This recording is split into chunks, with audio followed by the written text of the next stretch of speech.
Assalamualaikum warahmatullahi wabarakatuh. Waalaikumsalam warahmatullahi wabarakatuh. Mulai pelajaran kali ini kita berdoa berdasarkan agama dan keyakinan kita masing-masing. Berdoa mulai. Selesai. Gimana kabarnya hari ini? Sehat? Sehat. Kalau sehat. Hari ini ada yang tidak masuk? Masuk semua, Pak. Oke, kalau masuk semua.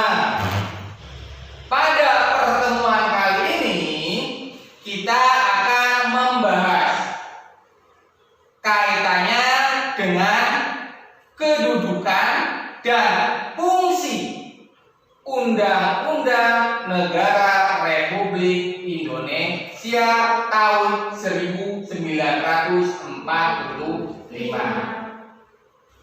Sebelum membahas ke sana, yang perlu kita pahami pada pertemuan kali ini, karena ini membahas tentang fungsi dan kedudukan Undang-Undang Dasar Negara Republik Indonesia, maka tujuan pembelajarannya saya ambil 3 tujuan pembelajaran.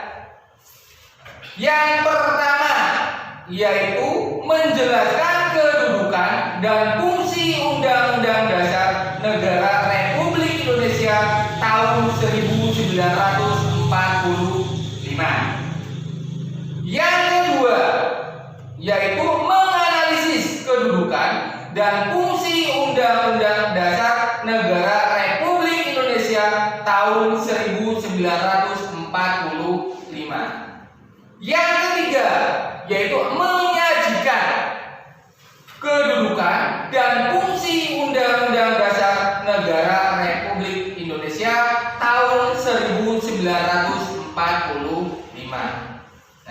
Sehingga dalam pengajaran kali ini kita tidak boleh lepas dari yang namanya tujuan pembelajaran. Oleh sebab itu, sebelum membahas kaitannya dengan kedudukan dan fungsi Undang-Undang Dasar Negara Republik Indonesia tahun 1945, saya minta menganalisis terlebih dahulu gambar yang ada di hadapan kalian, kaitannya nantinya untuk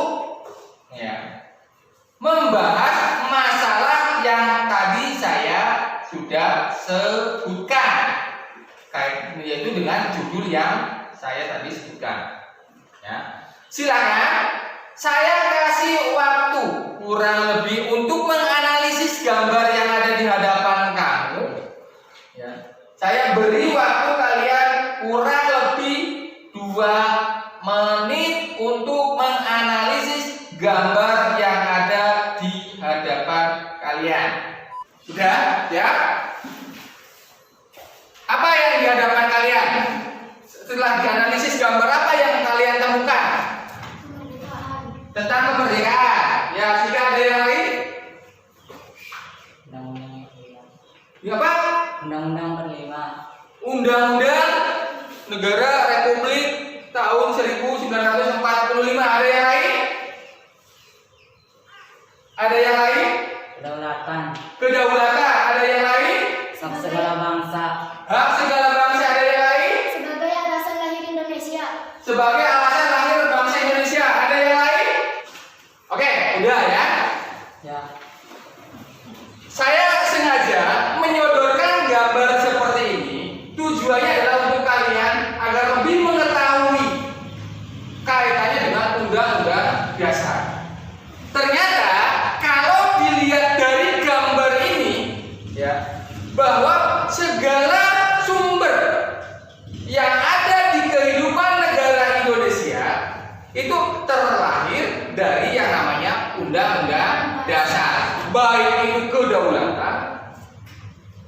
baik itu yang namanya mungkin ya gotong royong, baik itu dengan adanya yang namanya hak hidup, hak merdeka, semuanya bersumber dari yang namanya Undang-Undang Dasar Negara Republik Indonesia. Sehingga nantinya saya akan kaitkan ya, akan kaitkan dengan materi yang ada dengan materi pada saat sekarang. Kita akan membahas tentang kedudukan dan fungsi Undang-Undang Dasar Negara Republik Indonesia tahun 1945. Poin yang pertama, kita akan bahas mengenai kedudukannya terlebih dahulu. Poin yang kedua, kita akan bahas tentang sifatnya. Ada yang bertanya sampai sini? Ada? Belum? Ada. Berarti bisa dilanjut ya. Kedudukan Undang-Undang Dasar Negara Republik Indonesia tahun 1945. Hal-hal yang menjadi alasan-alasan sehingga suatu negara memiliki undang-undang sebagai berikut, yaitu yang pertama, adanya kehendak para warga negara yang bersangkutan agar terjamin hak-haknya dan tujuannya untuk mengatasi tindakan-tindakan para penguasa negara tersebut. Yang kedua, adanya kehendak dari penguasa negara atau suatu rakyat untuk menjamin agar terdapat pola suatu sistem tertentu atas pemerintahan negara. Yang ketiga, adanya kehendak dan penguasa negara baru tersebut agar terdapat kapasitas tentang cara penyelenggaraan ketatanegaraan. Yang keempat, adanya kehendak dari beberapa negara yang pada mulanya berdiri sendiri untuk menjalin kerja sama. Dari hal ini, nantinya kedudukan Undang-Undang Dasar Negara Republik Indonesia mempunyai sifat ya, mempunyai sifat. Yang pertama, pemerintah, lembaga negara, penduduk, bukan penduduk yang berada di wilayah Republik Indonesia. Yang kedua, sumber dasar, diantaranya dalam Undang-Undang Dasar Negara Republik Indonesia tahun 1945 dijadikan sebagai sumber hukum tertulis atau tertinggi pada setiap produk hukum seperti undang-undang, peraturan pemerintah, peraturan presiden, perda, dan lain sebagainya. Yang keempat, sebagai alat kontrol suatu untuk mengecek apakah norma hukum yang lebih rendah sesuai dengan ketentuan Undang-Undang Dasar Negara Republik Indonesia tahun 1945.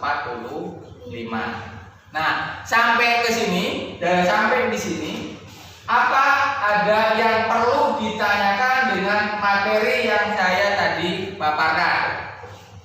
Saya Pak. Oke, apa? Apakah Undang-Undang Dasar mempunyai ciri-ciri? Oke, apakah Undang-Undang Dasar mempunyai ciri-ciri? Apakah ada yang bisa? Saya Pak. Oke. Punya, yaitu membuat ketentuan-ketentuan sebagai berikut. Di antaranya membuat tentang organisasi negara, HAM, prosedur, mengubah UUD, mengubah cita-cita rakyat, membuat larangan untuk mengubah sifat tertentu dari Undang-Undang Dasar. Oke. Apakah tadi Undang-Undang Dasar mempunyai ciri-ciri? Tadi sudah dipaparkan oleh diantaranya teman kalian. Oke, diantaranya adalah untuk membuat larangan-larangan. Dengan adanya Undang-Undang Dasar, tentunya kehidupan kita pun ada yang namanya batasan-batasannya. Tidak sebebas yang seperti zaman dahulu kala sebelum ada undang-undang. Dengan adanya undang-undang, segala sesuatu kehidupan bernegara kita diatur oleh yang namanya undang-undang. Undang-undang sekarang kayak gini, undang-undang dengan Undang-Undang Dasar kedudukannya lebih tinggi mana? Kedudukannya lebih tinggi Undang-Undang Dasar. Alasannya ada yang tahu? Undang-Undang Dasar adalah dasar hukum, Pak. Oke, Undang-Undang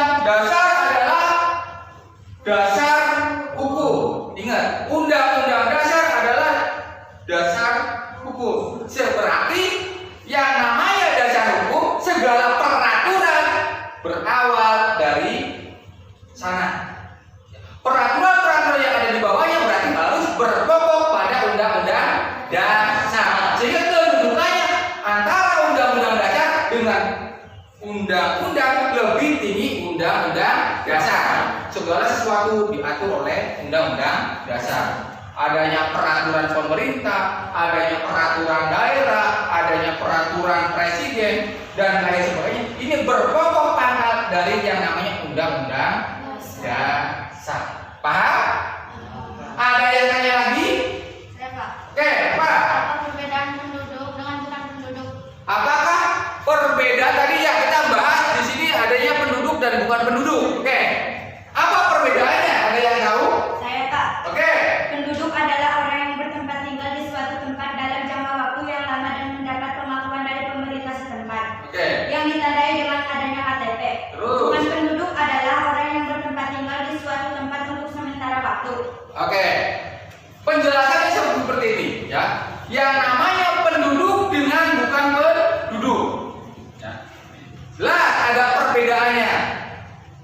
Penduduk adalah ya, bisa dikategorikan orang yang bertempat tinggal di suatu tempat dalam jangka waktu yang sangat lama.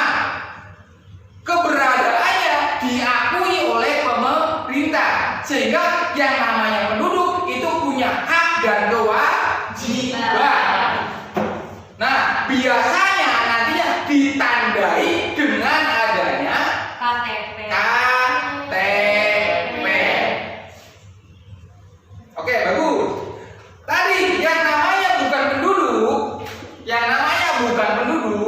betul yang dikatakan teman kalian adalah suatu orang yang bertempat tinggal di suatu tempat, tetapi jangka waktunya hanya untuk sementara waktu.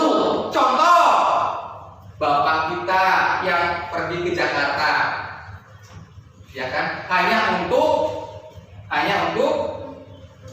bekerja. Paham? Oke, kalau paham, ada yang tanya lagi? Saya Pak. Oke. Di Indonesia pemerintahan dibedakan menjadi berapa? Di Indonesia pemerintahan dibedakan menjadi berapa? Ada yang tahu? Saya Pak. Oke. Pemerintahan dibedakan menjadi 3. 1. Legislatif yaitu pembuat undang-undang dipegang DPR. 2. Eksekutif yaitu menjalankan undang-undang dipegang Presiden. 3. Yudikatif yaitu pengawas undang-undang dipegang MA atau Mahkamah Agung. Oke. Betul. Jawaban yang dipaparkan oleh Repa bahwa yang namanya pemerintahan baik di dunia maupun di Indonesia paling sedikit menurut pendapat dari Montesquieu, ya.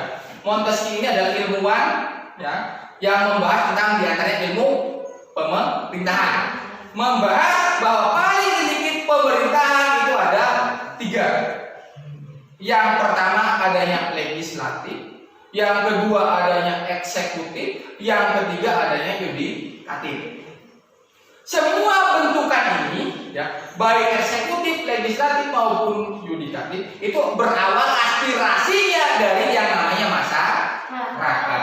Biasanya dikembangkan melalui yang namanya sistem pemilu. Kalau di Indonesia yaitu biasanya dilakukan selama 5 tahun sekali. Poin kedua akan membahas tentang sifat dan fungsi dari undang-undang.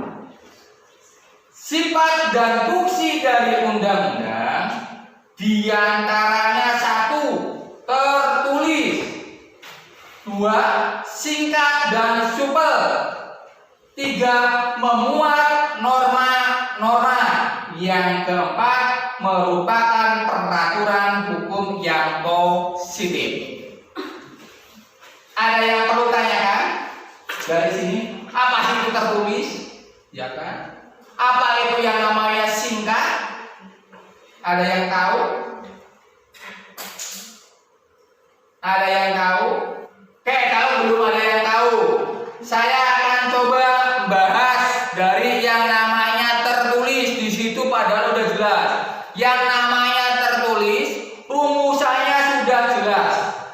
Artinya rumusannya sudah jelas di sini bahwa segala sesuatu yang undang-undang kan, berarti sudah dirumuskan melalui yang namanya DPR selaku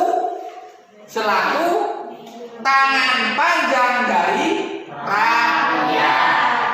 Yang kedua, adanya singkat dan supel. Berarti di sini menandakan bahwa yang namanya Undang-Undang Dasar 1945 mempunyai keluasan terhadap segala aturan-aturan yang ada, harus bisa memenuhi dari yang namanya keinginan rakyatnya.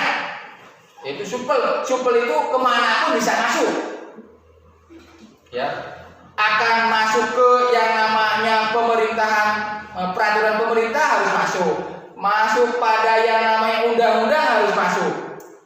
Singkatnya di sini apa? Singkatnya di sini penjabaran hanya terdiri dari 4 kali nia, tetapi penjabarannya sangat luas sekali dan sampai sekarang pun yang namanya Undang-Undang Dasar masih dipakai.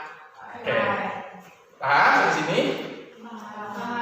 Terus selanjutnya adanya memuat norma-norma. Tenang, kaitannya dengan adanya memuat norma-norma berarti ya ini ada kaitannya dengan norma itu ada berapa? Ada berapa? Norma itu ada berapa? Ingat nggak? Kesopanan, ada lagi kesusilaan, ada lagi adat istiadat, ada lagi paling utama adalah norma hukum. Nah, Undang-Undang Dasar Negara Republik Indonesia tahun 1945 minimal harus bisa mencakup keempat norma ini. Ya, harus bisa mencakup keempat norma ini. Apa dasarnya? Dasarnya apa? Dasarnya apa? Tadi ingat, dasarnya adalah karena Undang-Undang Dasar 45 adalah hukum dasar di Indonesia. Paham? Oke, kalau paham, fungsinya di sini ada 3 sama. Sebagai alat kontrol, sebagai pengatur, sebagai penentu. Alat kontrol berarti apa? Alat kontrol berarti apa? Mengontrol. Pengatur berarti apa? Mengatur. Ya.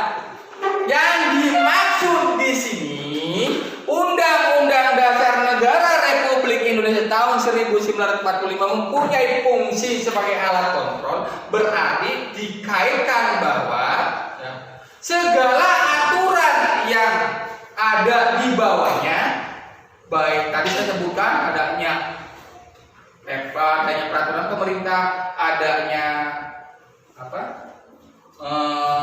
peraturan daerah dan lain-lainnya harus bertolak pada yang namanya Undang-Undang Dasar. Ini dikaitkan sebagai alat pengontrol, bahwa segala sesuatu yang ada di bawahnya harus segera dikontrol, tetap harus patokannya pada Undang-Undang Dasar. Sebagai pengatur di sini berperan sebagai kekuasaan negara disusun, dibagi dan dilaksanakan berdasarkan dari Undang-Undang Dasar. Sebagai penentu di sini difungsikan sebagai kewajiban dari seluruh yang ada di negara berpatokan pada Undang-Undang Dasar. Paham sampai sini?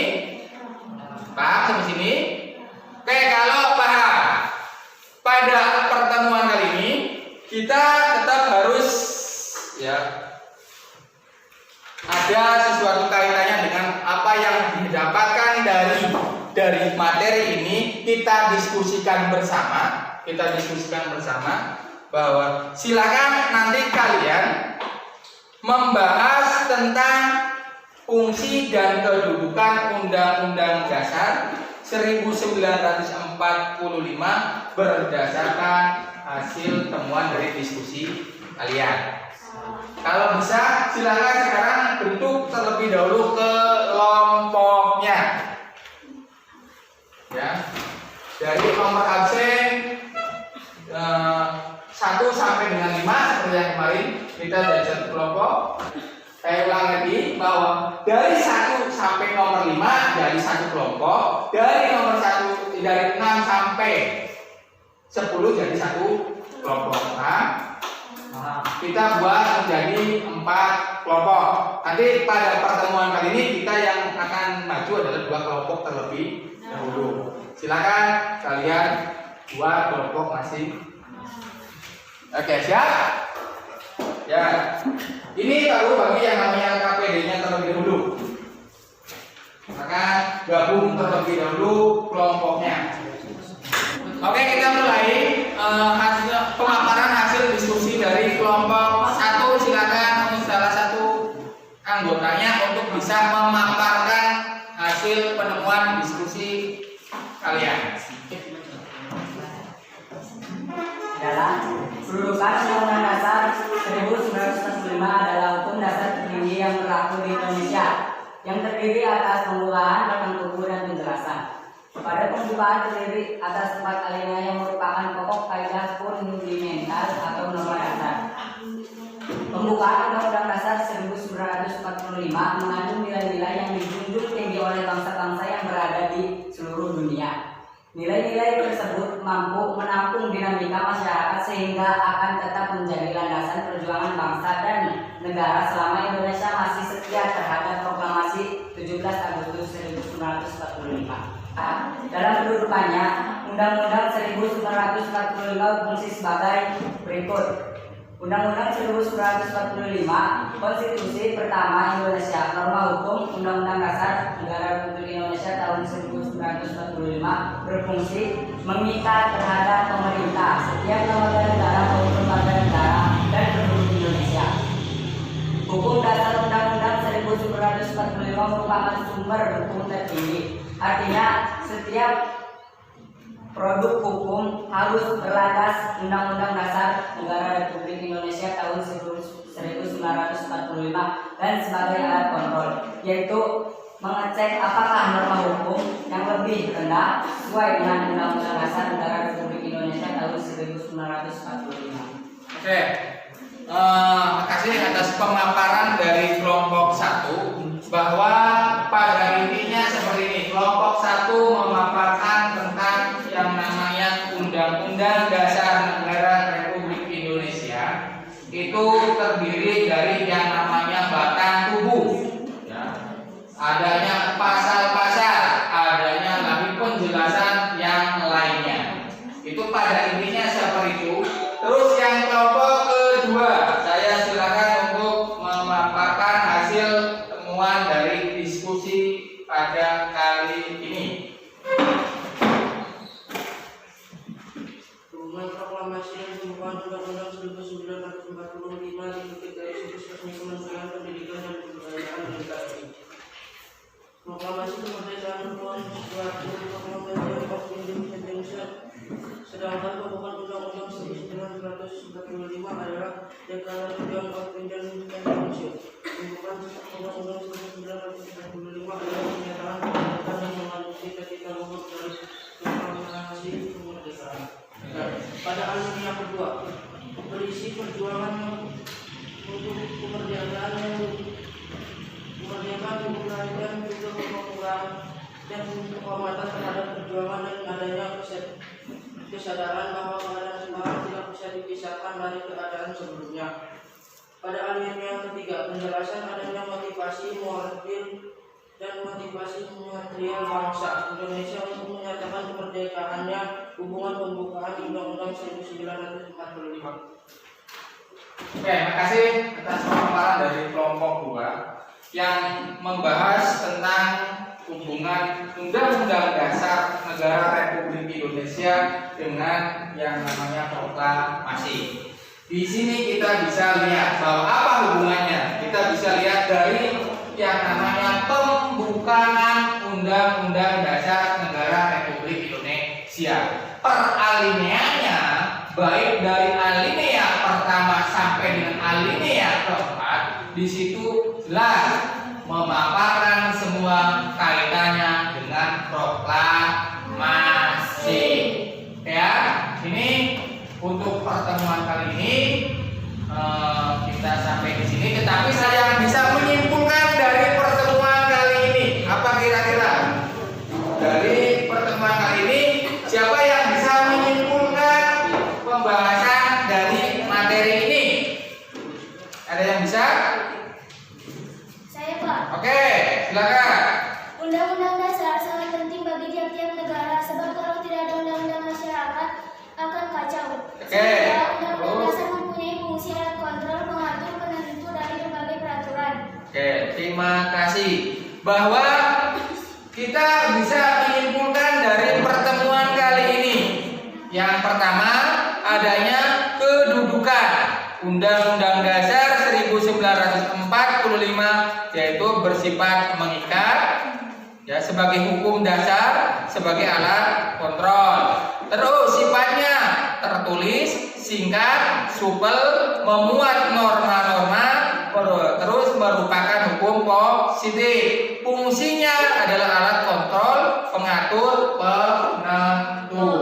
Oke ya, ini dari hasil kesimpulan hari ini. Terus sebagai tugas kalian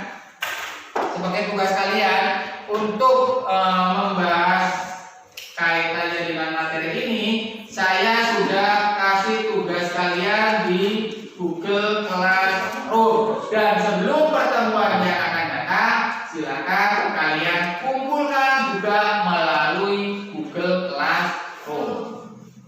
Oke, Pak?